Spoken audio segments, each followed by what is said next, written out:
नमस्कार, स्वागत है आपका पावर ब्रेकफास्ट में। आपके साथ मैं हूं नेहा आनंद। मंगलवार की सुबह वाकई मंगलमय दिख रही क्योंकि अंतर्राष्ट्रीय बाजार से बहुत तगड़े संकेत मिल रहे हैं। एसजीएक्स निफ्टी हमने देखा है यहां पर 135 अंकों की जबरदस्त स्ट्रेंथ के साथ कारोबार करता हुआ दिख रहा है और बाकी एशियन मार्केट्स में भी हरियाली चाहिए। एक दिन की छुट्टी के बाद लौटे जापानीज मार्केट में 110 अंकों की स्ट्रेंथ दिखाई दे रही है और उसके अलावा बाकी मार्केट्स भी जो खुले हैं ऑलमोस्ट आधे परसेंट के हरे निशान के साथ कर रहे हैं कारोबार। डाउ नास्डैक फ्यूचर्स में भी हरे टिक के साथ ही हम ट्रेड होता हुआ देख रहे हैं। डाउ फ्यूचर्स 31,155 के पास 40 अंक ऊपर है तो 18 से 20 अंकों की स्ट्रेंथ नास्डैक फ्यूचर्स में दिख रही है।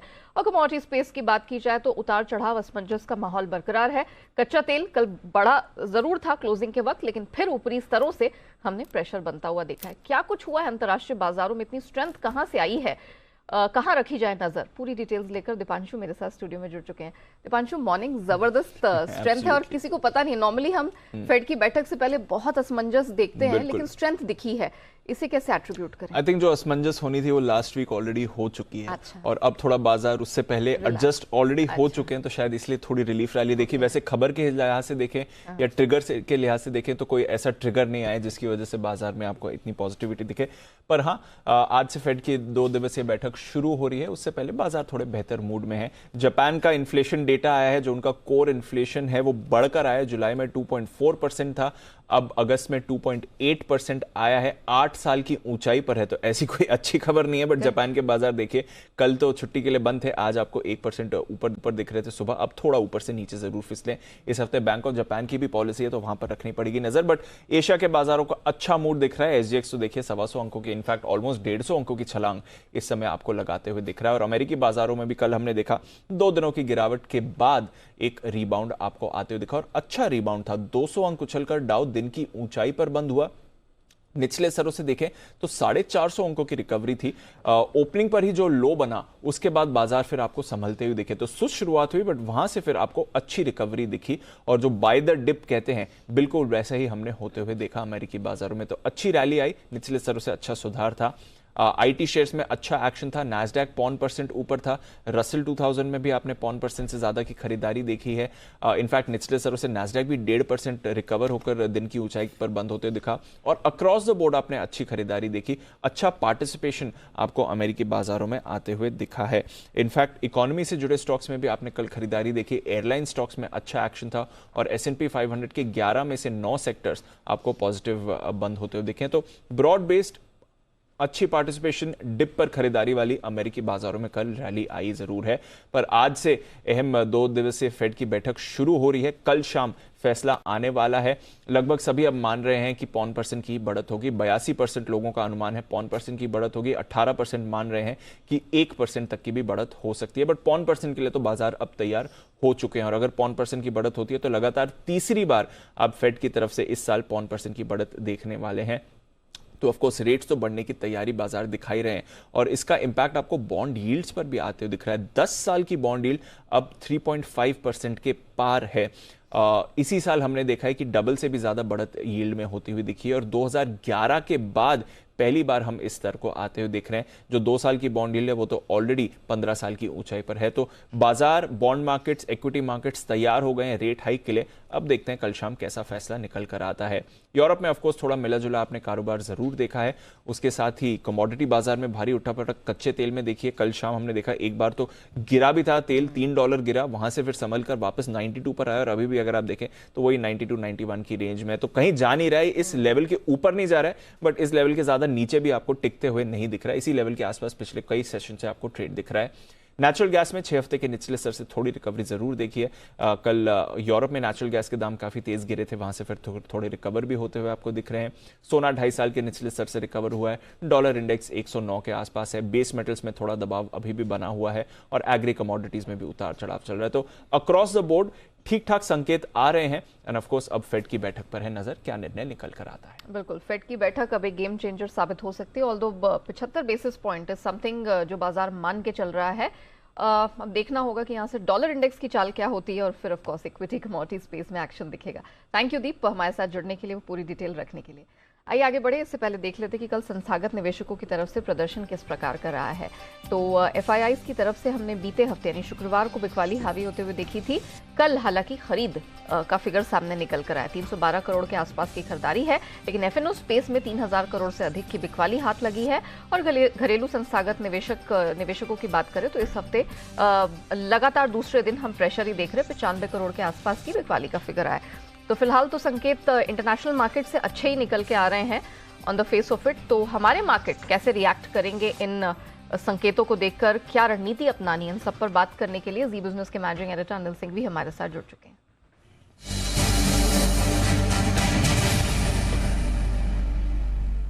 Sir good morning. कुछ अच्छे संकेत हमें एशियन मार्केट से और अमेरिकी बाजारों से बीते सत्र में मिलते हुए दिख रहे हैं। हमारे मार्केट में कोई रणनीति में बदलाव होगा? निफ्टी, बैंक निफ्टी कोई नए level sir? Good morning Neha. देखिए, दो चीजें हैं। एक तो ये कि अमेरिकी बाजारों से संकेत काफी बेहतर है और दूसरे एफआईआईज की तरफ से कल के आंकड़े भी काफी बेहतर हैं, क्योंकि 2 दिनों से जिस तरह से लगातार एफआईआईज की तेज बिकवाली हो रही थी, उसके मुकाबले में कल आंकड़े हल्के फुल्के खरीदारी के आते हुए दिखे हैं, कैश और वायदा कारोबार के मिलाकर। ये तो हो गई पॉजिटिव बात।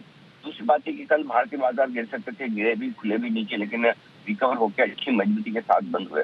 यानी कि अमेरिकी बाजार में बेहतर सेशन हो सकता है, ये भारतीय बाजारों ने कुछ हद तक तो पहले अंदाजा लगाया, लेकिन उसके बावजूद इस मजबूती का फायदा उठाने की कोशिश करेंगे और एक अच्छा ट्रेडिंग सेशन आज फिर से देखने को मिल सकता है। सपोर्ट रेंज अब पिछले 2 दिनों के जो लोज हैं उसके आसपास बनती हुई नजर आएगी। 17,425, 17,525, ये 100 पॉइंट की रेंज निफ्टी पर मजबूत सपोर्ट का काम करेगी और ऊपरी स्तरों पर एक बार 17,765 से 17,835 तक की रेंज में जाने के लिए निफ्टी तैयार होता हुआ दिख रहा है। वहां से फिर रिव्यू करेंगे कि क्या कुछ और मजबूती बन सकती है या नहीं। बैंक निफ्टी का जहां तक सवाल है, 40,900 के आसपास बंद हुआ है पिछले 2 ट्रेडिंग सेशन में, कल भी और शुक्रवार को भी। 40,500 पर बैंक निफ्टी ने एकदम स्ट्रॉन्ग सपोर्ट लिया, वहां से रिबाउंड दिया है दोनों ही दिन। अब 40,500, 40,700 ये आज के लिए बेहद मजबूत सपोर्ट का काम करेगा और आसानी से टूटने वाला है नहीं। 41,150 के ऊपर निकलने पर थोड़ी बहुत रुकावट जो है वो 41,200 से 41,400 की रेंज में निकल कर आती है। ये आपके लिए बड़ा लेवल होगा बैंक निफ्टी पर भी, इस पर आपको ध्यान रखना चाहिए। तो ओवरऑल थोड़ी सी कमजोरी के बाद कल जो रिकवरी आई है, उस रिकवरी को भारतीय बाजार आज दमदार ग्लोबल संकेतों के और एफआईआईज की बिकवाली का प्रेशर कम होने के चलते आगे बढ़ाने का काम करेंगे। Point taken sir. So clearly आज भी कुछ स्ट्रेंथ का ही दिन दिखाई दे रहा है। कल की मजबूती, कल की रिकवरी आज एक्सटेंड होती हुई दिख सकती है। निफ्टी पर सर ने 17,425 से 525 का सपोर्ट लेवल रखा है आप लोगों के लिए, और जो अपर बैंड है वो 17,765 से 835 तक स्ट्रेच होता हुआ दिखाई दे रहा है।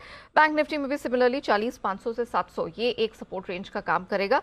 अपर बैंड 41,200 से 400 तक जाता हुआ दिखाई दे रहा है, और अगर ये बैंड पार होती है निफ्टी या बैंक निफ्टी में, तब कुछ और नई स्ट्रेंथ्स के लिए तैयार रहना चाहिए। मतलब ऑल इन ऑल यहाँ पर कुछ स्ट्रेंथ का ही बाजार बनता हुआ दिखाई दे रहा है। आइए जान लेते हैं कि खबरों के दम पर किन स्टॉक्स में, सेक्टर्स में एक्शन रहेगा। पूरी डिटेल लेकर अरमान मेरे साथ स्टूडियो में जुड़ चुके हैं। अरमान गुड मॉर्निंग। कौन से मजबूत अहम ट्रिगर्स हैं यहाँ पर, एंड ऑफ कोर्स खबरों के दम पर कहाँ एक्शन दिखेगा? जी, सबसे पहले TCI डेवलपर्स पर ध्यान रखिएगा, क्योंकि जो इनका जो डीलिस्टिंग ऑफर है वो बंद होता हुआ दिखेगा। उसी के साथ साथ जो हमारे एक्सटर्नल अफेयर मिनिस्टर हैं वो भी जो है 77 जो सेशन है UN जनरल असेंबली का, वहां पर पार्टिसिपेट करते हुए दिखेंगे। एक्स डेट है कुछ स्टॉक्स में, जिसमें कंटेनर कॉर्पोरेशन ऑफ इंडिया है, फाइनल डिविडेंड 3 का, हिंदुस्तान कोपर फाइनल डिविडेंड 1.2 का, इंडिया सीमेंट्स डिविडेंड 1 का, और जिंदाल स्टील एंड पावर का अगर आप देखेंगे तो डिविडेंड 2 का है। अब आ जाते हैं खबरों पर CG कंज्यूमर इलेक्ट्रिकल्स और बटरफ्लाई गांधीमती पर ध्यान रखिएगा, क्योंकि OFS के जरिए जो प्रमोटर हैं वो CG कंज्यूमर इलेक्ट्रिकल्स 6% जो है हिस्सेदारी बेचेंगे, और कुल मिला के जो फ्लोर प्राइस है वो 1370 रुपये का है, जो कि अगर आप मौजूदा भाव देखेंगे तो वहाँ से लगभग 8.7% डिस्काउंट पर है। कैनफिन होम्स पर ध्यान रखिएगा, क्योंकि जो इनके MD और CEO हैं उन्होंने निजी कारणों की वजह से इस्तीफा दिया है। इरकॉन इंटरनेशनल, महानदी कोल फील्ड्स में इनको लगभग 256 करोड़ के जो हैं वो ऑर्डर मिलते हुए दिखे हैं, और ये रेल इंफ्रास्ट्रक्चर डेवलपमेंट करने के लिए जो है ये ऑर्डर मिलता हुआ दिखा है। शिल्पा मेडिकेयर पर भी ध्यान रखिएगा, क्योंकि ये विश्व में पहला जो है वो टॉपिकल हेमोस्टैटिक स्प्रे जो है उसके लिए इनको CDSCO जो कि DCGI है उनसे इनको मंजूरी मिलती हुई दिखी है। हेटसन एग्रो प्रोडक्ट्स पर भी ध्यान रखिएगा, क्योंकि 400 करोड़ तक के जो राइट इशू है उसकी मंजूरी मिलती हुई दिखी है। बॉम्बे डाइंग्स, 22 सितंबर को राइट इशू के जरिए फंड जुटाने पर बोर्ड बैठक है। IFCI पर भी ध्यान रखिएगा क्योंकि सरकार को प्रेफरेंशियल शेयर जारी करने पर 27 सितंबर को बोर्ड बैठक है। और अंत में ट्रांसपोर्ट कॉर्पोरेशन ऑफ इंडिया पर भी ध्यान रखिएगा क्योंकि प्रमोटर जो हैं विनीत और प्रियंका अग्रवाल, उन्होंने लगभग 20 लाख शेयर्स खरीदे हैं और ये ओपन मार्केट के जरिए जो है ये हिस्सेदारी खरीदी गई है और ये 16 सितंबर को हिस्सेदारी खरीदी गई है। ओके, चलिए अरमान, शुक्रिया बहुत आपका वो पूरी डिटेल्स रखने के लिए। आइए अब जान लेते हैं आज की ट्रेडिंग कॉल्स और शुरुआत करेंगे चॉइस ब्रोकिंग के साथ। RCF कैश में खरीदने की रिकमेंडेशन है। स्टॉप लॉस 99 का, टारगेट 111 का मिल जाएगा। अनराठी सिक्योरिटीज की तरफ से आज SBI लाइफ खरीद के चलने की सलाह निकल कर आ रही है। स्टॉप लॉस 1275 का, टारगेट 1345 का।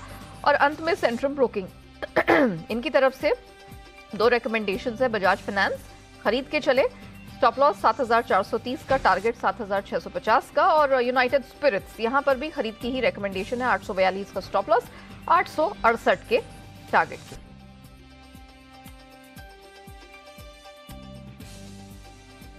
चलिए अब जान लेते हैं कि आज के बाजार पर एक्सपर्ट्स क्या रणनीति खास आपके लिए लेकर आए हैं। कौन से स्टॉक्स में, सेक्टर्स में आज कमाई के मौके दिख रहे हैं, उस पर बात करने के लिए kiranjadhav.com के CEO आशीष केलकर हमारे साथ जुड़ चुके हैं। Ashish ji, good morning. बताइए सबसे पहले तो निफ्टी, बैंक निफ्टी, यहाँ पर ट्रेडिंग रेंज कहाँ दिख रही है? अगर बाइंग है तो कैसे स्ट्रैटेजाइज किया जाए? Very good morning Neha ji.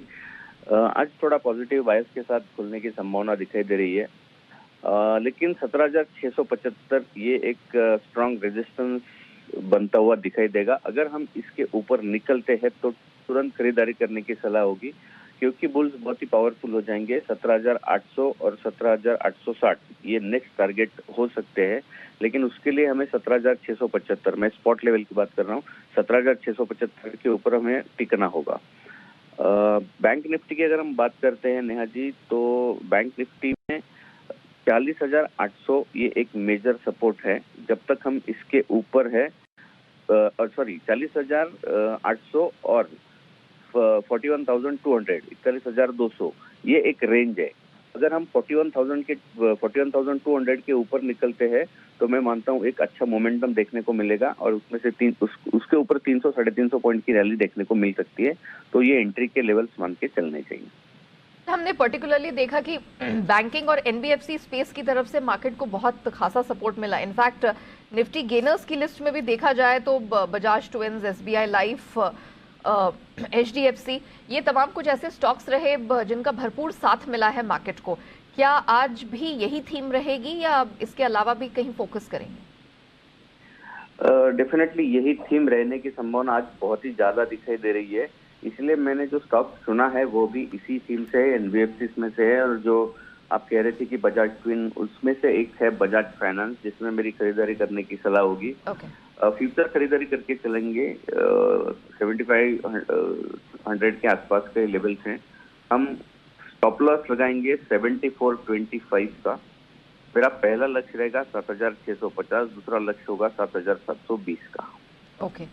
Metal space में कल पिटाई होती हुई दिखाई दी। निफ्टी मेटल, क्या यहाँ पर कोई फ्रेश शॉर्ट्स के मौके देख रहे हैं या अभी आपको लगता है कंसोलिडेशन मोड में है, इनको हाथ ना लगाया जाए? कंसोलिडेशन मोड में तो डेफिनेटली है, लेकिन एक स्टॉक ऐसा है कि जिसमें अच्छा खासा ब्रेकडाउन देखने को मिला है। और वो है नेशनल एल्यूमिनियम। हम नेशनल एल्यूमिनियम में एक्चुअली बिकॉली करके चल सकते हैं, यानी हम पुट के जरिए भी इस स्टॉक में यहाँ पे ट्रेड इनिशिएट करने की मेरी सलाह मैं यहाँ पे आपको दे सकता हूँ।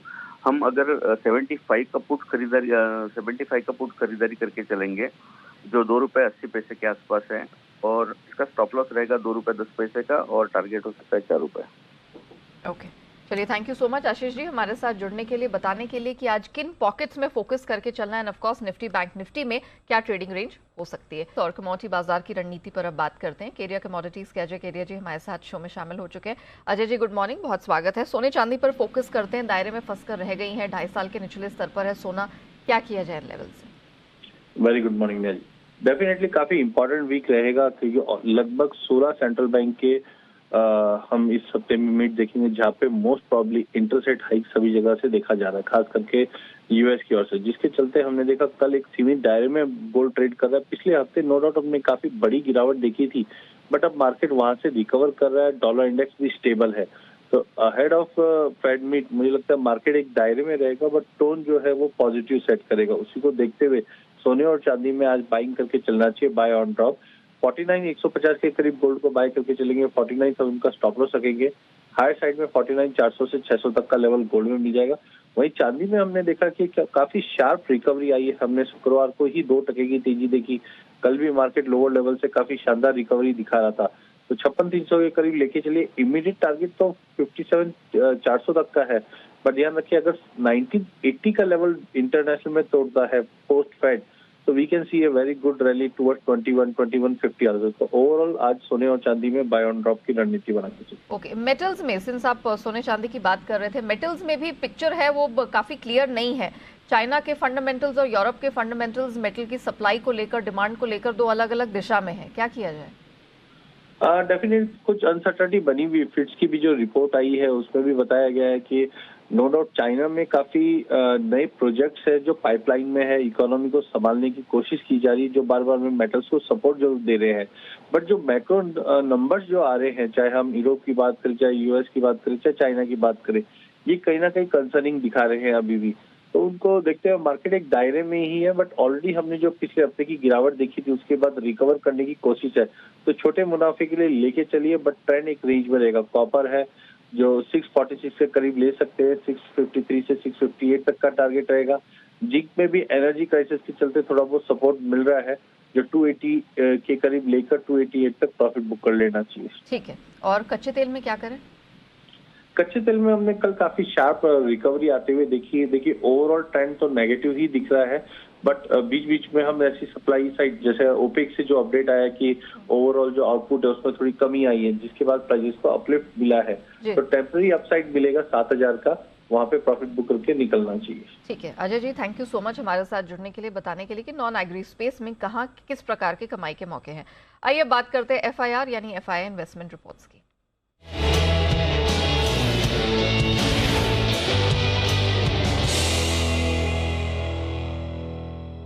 तो किन स्टॉक्स या सेक्टर्स में FII ब्रोकरेज ने दर्ज की है FIR, बताने के लिए मेरे सहयोगी वरुण मेरे साथ जुड़ चुके हैं। वरुण, गुड मॉर्निंग, बताइए। Good morning Neha. तो पिछले कुछ दिनों में हमने देखा है कि एक ही सेक्टर है जो कि बस कर रहा है, और वो है सीमेंट सेक्टर। और यहाँ पे मैक्वेरी की रिपोर्ट आई है, और खासकर अंबुजा और ACC पे इन्होंने अपना प्राइस टारगेट बढ़ाया है। अंबुजा पे देखिए, यहाँ पे अपग्रेड किया है इस काउंटर को, न्यूट्रल से अब आउट परफॉर्मर की सलाह दे रहे हैं। लक्ष्य जो है 374 से बढ़ा के इन्होंने 580 का किया है।